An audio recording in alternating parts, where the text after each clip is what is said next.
Hi student, एक बार फिर से एजुकेशन टर्निंग पॉइंट के official YouTube channel GS class by Ejaz sir में आपका हार्दिक स्वागत है। आज का टॉपिक है भारत के पड़ोसी देश और विशेषकर आज हम लोग भूटान के बारे में जानेंगे। ठीक, भूटान से संबंधित जितनी भी सामान्य जानकारी है, जनरल नॉलेज है, उसके बारे में हम लोग जानकारी प्राप्त करेंगे। तो आइए आज की इस क्लास को शुरू किया जाए। सबसे पहले हम लोग भारत के पड़ोसी देशों के बारे में जानें कि भारत के कौन कौन पड़ोसी देश हैं। तो सबसे पहला नेपाल, ठीक, दूसरा भूटान, तीसरा चीन है, चौथा श्रीलंका है, पांचवा बांग्लादेश, उसके बाद म्यांमार, उसके बाद पाकिस्तान, उसके बाद अफगानिस्तान, मालदीव और भूटान। ये सभी देश भारत के पड़ोसी देश हैं।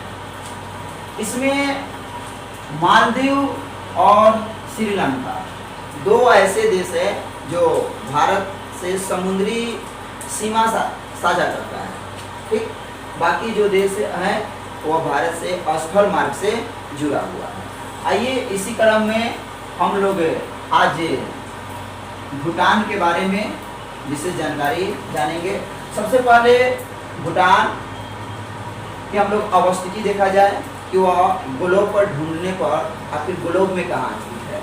ऐसे भूटान भारत के उत्तर पूर्व में स्थित है और हिमालय के मध्य में यह स्थित है, जो 26 डिग्री 45 मिनट एवं 28 डिग्री 20 मिनट उत्तरी अक्षांश तथा 89 डिग्री 45 मिनट एवं 90 डिग्री 05 मिनट पूर्वी देशांतर तक विस्तृत है, फैला हुआ है। अगर बात की जाए भूटान की क्षेत्रफल की, तो भूटान काफ़ी छोटा देश है। क्षेत्रफल लगभग 46,500 वर्ग किलोमीटर में भूटान फैला हुआ है, जो विश्व में 131वां स्थान। भारत के बारे में आपको जानकारी होगा कि भारत विश्व में क्षेत्रफल की दृष्टि से 7वां स्थान रखता है, लेकिन भूटान क्षेत्रफल की दृष्टि से विश्व में इसका 131वां स्थान है। आइए इसकी चौहद्दी देखा जाए। चौहद्दी का मतलब होता है कि इसके चारों ओर भौगोलिक दृष्टि से कौन कौन से राज्य हैं या देश हैं। तो भूटान के उत्तर में चीन है, उत्तर दिशा में चीन है और पूरब में भारत। ठीक, तो भारत के अरुणाचल जो प्रदेश है, ठीक, अरुणाचल प्रदेश की सीमा भूटान से सटा हुआ है। दक्षिण में असम राज्य है और पश्चिम में सिक्किम स्थित है, पश्चिम में सिक्किम राज्य स्थित है। तो इस तरह से हम लोग चौहद्दी देखें, उत्तर में चीन, पूरब में अरुणाचल प्रदेश, दक्षिण में असम तथा पश्चिम में सिक्किम स्थित है। और एक और आप तथ्य जानकारी आइए कि भूटान एक ऐसा देश है जो चारों तरफ से स्थल से घिरा हुआ है, यानी इसलिए इसको स्थलबद्ध देश भी कहा जाता है। चारों तरफ से स्थल से जुड़ा हुआ है, इसलिए इसे स्थलबद्ध देश के नाम से भी जाना जाता है। और इसकी राजधानी थिम्पू है। यह थिम्पू भूटान का सबसे बड़ा नगर भी है। ठीक, इस दृष्टि से यह भूटान की राजधानी भी है। एक चीज थोड़ा हम आपको बता दें, भूटान, ठीक, मतलब कि इसकी उत्पत्ति हुई है, उत्थान हुआ है। हिमालय पर्वत का जिस समय उत्पत्ति हुई, उसी समय भूटान की भी उत्पत्ति हुई थी। अगर स्थलाकृति की बात की जाए तो विश्व में मतलब कि बहुत उबड़ खाबड़ वाले अगर देश की बात की जाए तो उसमें भूटान मतलब नंबर 1 में शामिल हो सकता है। इतना उबड़ खाबड़ वहाँ की स्थलाकृति है, स्थल की बनावट है, जो 100 किलोमीटर दूरी के बीच 150 से लेकर 7,000 मीटर की ऊंचाई तक पाई जाती है। इतनी विविधता है वहाँ की स्थलाकृति में। अब बात की जाए वहाँ की जलवायु, तो जैसा कि आप भारत की जलवायु है उस तरह की जलवायु भूटान में नहीं पाई जाती है। भूटान की जलवायु पर्वतीय मानसूनी जलवायु पाई जाती है। बात की जाए अगर भूटान के औसत तापमान के बारे में, तो जनवरी के महीने में वहाँ तापमान घटकर 4 डिग्री सेल्सियस तक पहुँच जाती है और अधिक से अधिक 20 डिग्री सेल्सियस का तापमान भूटान में दर्ज की जाती है। और इस तरह से देखा जाए तो भूटान बहुत ही ठंडी प्रदेश है, सर्दी अधिक पड़ती है वहाँ पर। अगर वार्षिक औसत वर्षा का दर देखा जाए तो वहाँ पर 250 सेंटीमीटर दर्ज किया जाता है। 250 सेंटीमीटर वार्षिक औसत वर्षा दर है।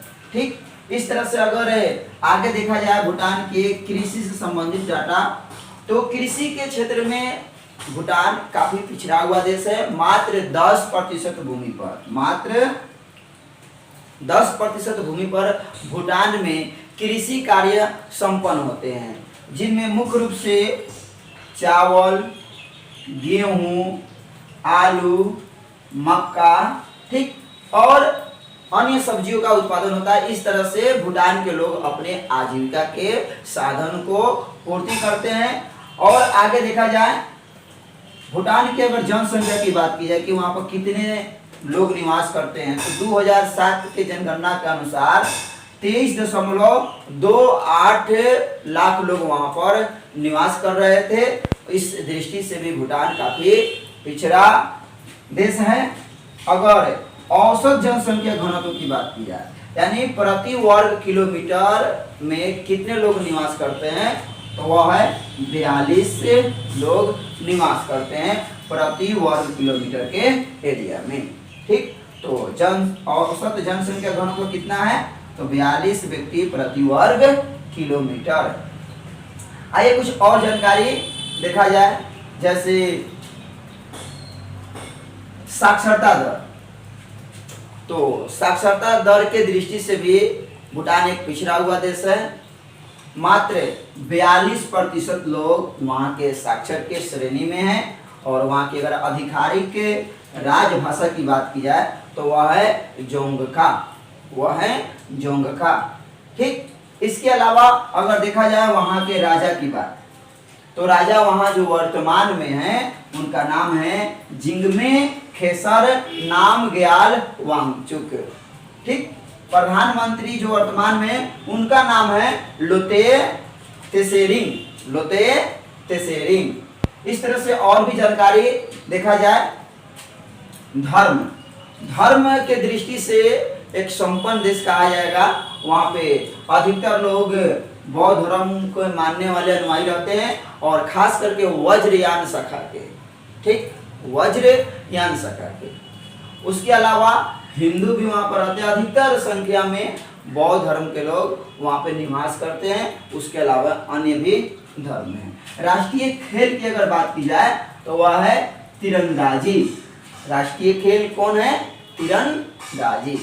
तो इस तरह से हम लोग भूटान से संबंधित सामान्य जानकारी प्राप्त किए, जिसमें हम लोग देखे कि इसका अक्षांशीय विस्तार कितना है, क्षेत्रफल 46,500 वर्ग किलोमीटर है और विश्व में कौन स्थान रखता है, 131वां स्थान रखता है। चौहदी, उत्तर में चीन, पूर्व में भारत के अरुणाचल प्रदेश राज्य, दक्षिण में असम तथा पश्चिम में सिक्किम स्थित है। इसे स्थल बल देश कहा जाता है क्योंकि यह चारों ओर से स्थल से घिरा हुआ है।